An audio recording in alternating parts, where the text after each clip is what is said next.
Recording is on. Salut à tous, c'est Pank de la chaîne No. Bienvenue sur cette deuxième partie avec Jimmy UV qui aujourd'hui donc présente un petit peu sa manière de bosser. On a pu voir sur la précédente vidéo un petit peu comment il pose son cadre, la manière dont il perçoit aujourd'hui l'accompagnement. Est-ce que pour toi aujourd'hui, tu es un hypnothérapeute? Est-ce que tu es plutôt un psychothérapeute?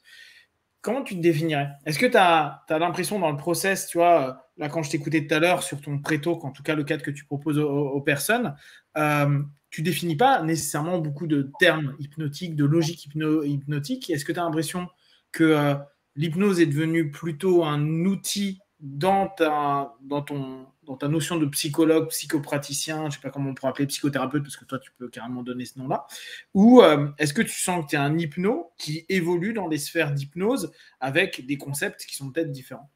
Bah, c'est plus ça. C'est-à-dire que ma base de travail reste quand même l'hypnose, parce que en fait, j'ai forcément, comme beaucoup, hein, j'imagine, j'ai beaucoup expérimenté aussi par l'auto-hypnose, j'ai beaucoup réfléchi au niveau des concepts qui m'ont dérangé, j'ai essayé d'y répondre, et puis j'ai petit à petit simplifié en fait le plus possible la compréhension des fondamentaux en fait de notre discipline. Après, peut-être que je me trompe, hein, mais en tout cas, c'est plus clair pour moi et c'est plus posé, et c'est sûr que je ne travaille plus comme un hypnothérapeute tel que en fait on me l'a appris en tant que débutant, hein, c'est-à-dire la formation technicien praticien, maître prat, etc., qui est une forme d'hypno-PNL qui a aussi ses avantages hein, dans certaines sessions certainement de thérapie brève. Mais de ce point de vue-là, je ne serais plus hypnothérapeute, je dirais plutôt que je suis une sorte d'hypno-analyste ou de psycho-hypno-analyste, quoi. Ouais. Là, tu faisais référence à l'auto-hypnose. Pour toi, quelle importance prend l'auto-hypnose, aussi bien pour toi que pour tes partenaires? Alors pour moi, c'est important. Je sais qu'on en a parlé. Pour toi, c'est très important. Pour moi, c'est important. Je dis ça pourquoi? Parce que j'en fais pas tous les jours. J'en fais très souvent. Je dirais que je fais ça à peu près 3 fois par semaine. Et parfois, avec des sessions qui peuvent être très courtes et des fois des sessions qui peuvent être très longues. Donc très courte, ça peut être de l'ordre de 20 minutes par exemple. Et puis très longue, ça peut être 3-4 heures.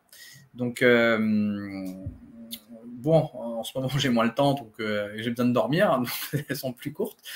Mais c'est important parce que ça me permet déjà, moi, de mieux me connaître, mieux comprendre, en fait, mes patterns. D'ailleurs, je suis vachement étonné maintenant de comment j'arrive à jouer, en fait, avec mon matériel psychique quand je suis dans mes trans hypnotiques.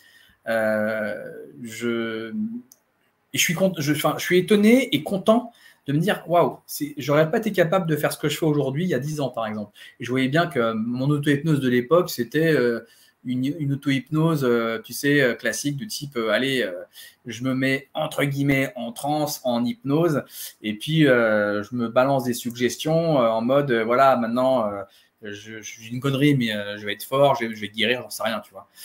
Et alors que là, je suis vraiment dans une auto-hypno-analyse qui en fait m'invite à observer en fait tous les feedbacks en fait, qui soient physiques, émotionnels ou cognitifs, et enfin en tout cas mental. Et là bah, je joue avec ça en fait. Donc parfois d'ailleurs je m'arrête sur une session en me disant ok, là je m'arrête, et puis je reprends le lendemain ou 2 jours après en me disant attends, ça m'intéresse, je reviens dessus. Parce que je me suis rappelé, j'ai eu le temps de processer en fait ce que j'ai vécu, et parfois il y a un truc de la journée qui me le rappelle et qui me donne des réponses. En tout cas, des réponses pour continuer le travail. Ça m'arrive très souvent aussi de faire des rêves dans lesquels je suis plus ou moins lucide. Alors je dis plus ou moins parce que j'ai pas l'impression d'être éveillé, tu vois, ou réveillé. Mais par contre, je sais que je ne dors pas. C'est très bizarre à expliquer. Et là, en fait, du coup, il se passe plein de trucs. Et quand je me réveille, j'ai ce matériel qui est tout là. Et à chaque fois, en fait, que je ne prends pas de notes pas chaque fois, mais très souvent, je ne prends pas de notes après, putain, je le perds. Et des fois, il peut se passer des mois avant que je puisse remettre le doigt dessus, quoi. Et ça m'énerve. Et donc, du coup, j'ai commencé à prendre l'habitude de juste écrire un mot ou deux. Alors, des fois, ça ne marche pas, hein. Des fois, j'écris le mot, je dis merde, c'est quoi ça, je comprends rien et tout. Mais ça m'aide pas mal en fait à revenir en fait sur l'idée que j'avais. Mais ce que je sais aussi, c'est que si je laisse passer trop de temps, même si j'ai. Alors, je me rappelle un jour, j'avais écrit, mais genre 2 pages. Je me dis, ah putain, ça va être trop bien, et je vais revenir dessus. Et je l'avais laissé de côté. Et j'ai repris, genre, je les cherchais partout, je ne les retrouvais plus, je les ai retrouvés genre 3-4 mois plus tard. Et quand je les ai retrouvés, je dis, ah, trop content, je vais relire. J'ai rien compris. Mais rien compris. Donc, c'est pour ça que pour moi, c'est important dans la mesure où, vu que je suis sur un travail d'auto-hypno-analyse, je ne peux pas laisser trop de temps entre le moment où je suis en train de processer le truc et que, on va dire, c'est frais, pour que je puisse en fait être dans cette posture, on va dire, d'analyste et décisionnel pour évoluer en tout cas sur la problématique que je suis en train de travailler. Tu vois, ça m'est arrivé il n'y a pas longtemps d'ailleurs. Enfin, je me rappelle de ce que c'était. Qu'est-ce que j'ai fait l'autre jour Tiens, l'autre jour, j'ai eu un. Comment dire alors, bon, pour être plus, que ça soit compréhensible, en fait, mon père est malade et du coup, ça m'angoisse pas mal. Mais ça va, je dors, j'ai pas de, je vis bien, etc. Mais et en fait, c'est si je dors bien, je m'endors bien. Parfois, ça me réveille la nuit, mais je ne me réveille pas avec une angoisse. Je peux être stressé. Et à un moment donné, j'arrive pas à dormir et je sens mon cœur qui bat vite et je dis, mais tiens, mais qu'est-ce qui fait que mon cœur bat vite à ce moment-là? Voilà. Et là, je commence en fait mon travail d'auto-hypnoanalyse. Je commence en fait à être en focus interne et finalement, je me rends compte, c'est là que les idées me viennent. Je dis, ah d'accord. Et là, je me rends compte en fait d'où ça vient. Alors, ça peut être une embrouille que j'ai eue, par exemple, avec ma copine. Ça peut être quand je parlais de mon père parce que c'était ça. Et du coup, là, je commence en fait dans cette transe-là, à orienter et alors calmer, c'est pas le bon terme, mais on va dire calmer, comme ça sera plus simple. Orienter et calmer ce qui est en train de se passer. Et là, je vais beaucoup mieux après. Alors, c'est pas la fête, mais je me suis en fait vraiment calmé, pas d'un point de vue fuite, genre, tu sais, des fois on pense à autre chose et c'est bon. Non, je l'ai englobé en fait dans mon vécu à ce moment-là. Il y a quelque chose qui s'apaise. Et là, je retrouve, à mon sens en tout cas, je retrouve ce que racontait Freud dans la façon de fonctionner vis-à-vis de cette tension qui est la résultante de ce moi-je, qui fait que on ne peut, selon lui, que se détendre là-dedans. Et c'est ce que j'ai fait. Je me suis détendu là-dedans. Et c'est un peu comme quand des fois, juste on est là, puis en fait, finalement, c'est vrai que y a ci, il y a ça, tu sais, enfin, c'est un peu ce qu'on. Tu prends du recul, quoi. Tu arrives à avoir les idées, les pensées, les émotions qui font que finalement, ça va, quoi. Enfin, ça va au moins en partie, bien sûr. C'est pas la fête non plus. Est-ce que tu considères que tes phases sportives sont des phases d'auto-hypnose?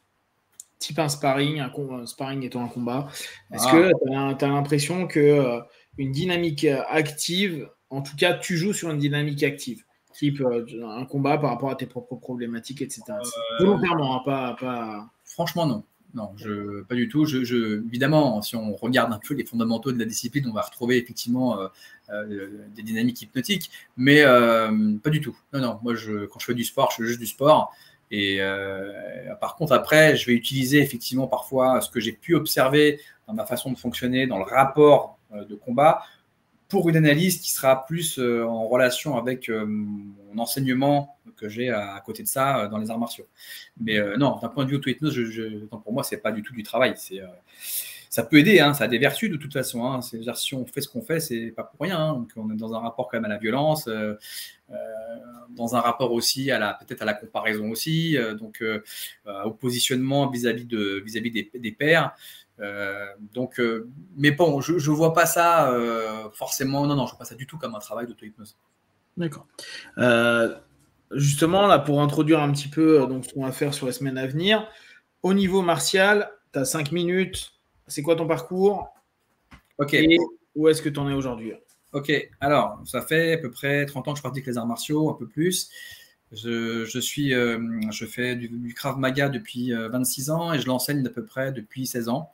Voilà, donc le Krav Maga est une self-défense qui vient en fait du Moyen-Orient, Israël, et c'est une méthode en fait plus qu'un art martial, on va dire, qui vise en fait à être dans l'action et à permettre en fait aux pratiquants de mobiliser en fait ces ressources à la fois attentionnelles et on va dire d'agressivité, etc., pour pouvoir agrandir ses chances de survie. Voilà. Donc ton background, il n'est pas que la self et le Krav. Tu as fait du Muay, donc tu as fait de la boxe thaï, tu as fait du MMA, tu as fait de la luta. Qu'est-ce que ça t'a apporté, toutes ces facettes pour ta discipline mère? Ça m'a apporté énormément de choses. D'ailleurs, je pense quand même que la discipline qui m'a le plus apporté, c'est la lutte livrée. En fait, c'est la facette du corps à corps m'a fait comprendre plein de choses sur le plan de la sensation déjà, sur le plan en fait de la réaction en fait du partenaire ou même de l'agresseur, on peut appeler ça comme ça aussi. Je sais pas, j'ai eu une compréhension vraiment profonde, on va dire, de ma discipline grâce à la lutte livrée. Alors après, c'est peut-être que moi, hein, peut-être qu'il y a des gens qui vont dire, bah ouais, non, moi ça a été des claquettes, voire juste la discipline elle-même, mais moi ça m'a beaucoup aidé. Alors la boxe un peu moins parce que le Krav Maga en lui-même est déjà constitué de cette discipline dans sa façon de se pratiquer. Par contre, en Krav Maga, il n'y a pas l'aspect corps à corps, lutte, ça n'existe pas.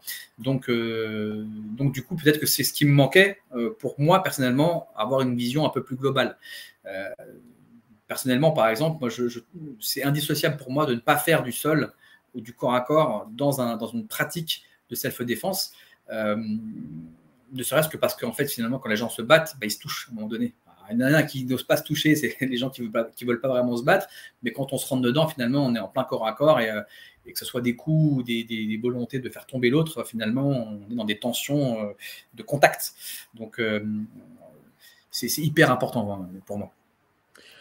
Justement, la notion de contact, le rapport au corps, dans les arts martiaux, tu le places comment? Parce que c'est vraiment un élément, même en voyant de l'aïkido, tu vois, là j'étais en train de me dire quasiment tous les systèmes, même les tai chi avec les mains collantes, etc., tu retrouves ce rapport au contact. Comment tu le vois, cette notion de contact, de rapport au corps, de rapport à toucher un autre corps et son rapport de son corps en contact avec un autre? Bah, en fait, je pense que c'est important parce que, comme disait Lacan, le principe de réalité, c'est quand tu te cognes. Donc, je pense qu'effectivement, ça peut amener, quel que soit le parcours psycho-émotionnel et affectif de ta vie, les arts martiaux, même si c'est pas forcément pour tout le monde, il y a d'autres méthodes qui peuvent être plus intéressantes selon ce qui on est, vont nous amener à apprendre à nous connaître, justement parce que j'ai l'impression, moi, d'observer que la plupart d'entre nous sommes dissociés vraiment de notre corps.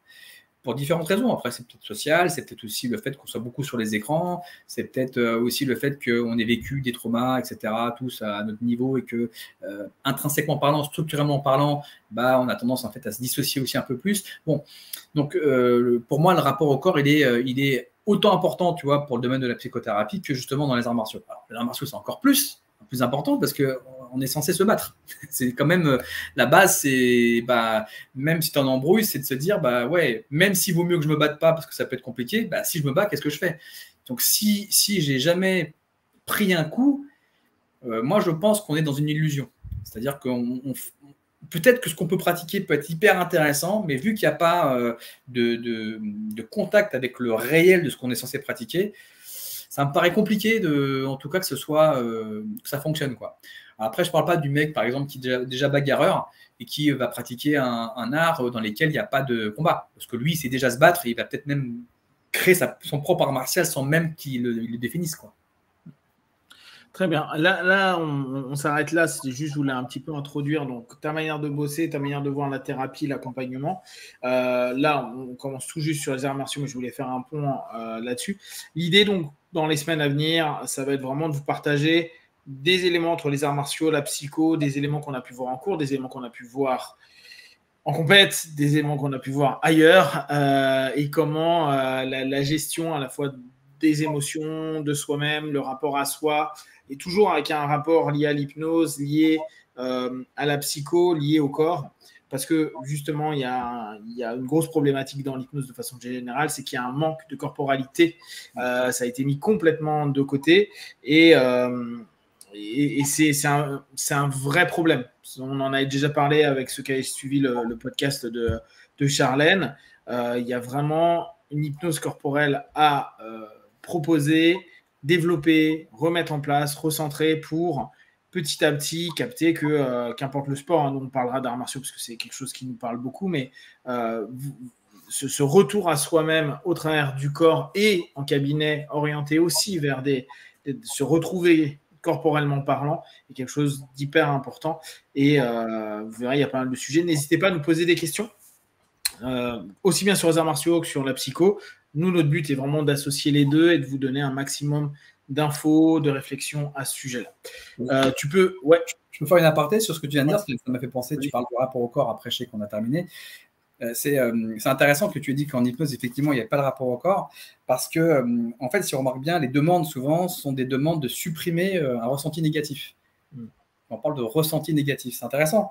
C'est, en fait, en gros, je vis quelque chose que j'aime pas, et je veux m'en débarrasser. En gros, je veux plus ressentir rien. Voilà, c'est une parenthèse, ça me fait penser à ça. Ouais, et puis on verra, il y a plein de rapports initialement, beaucoup au corps, avec le magnétisme et tout. On papotera de tout ça.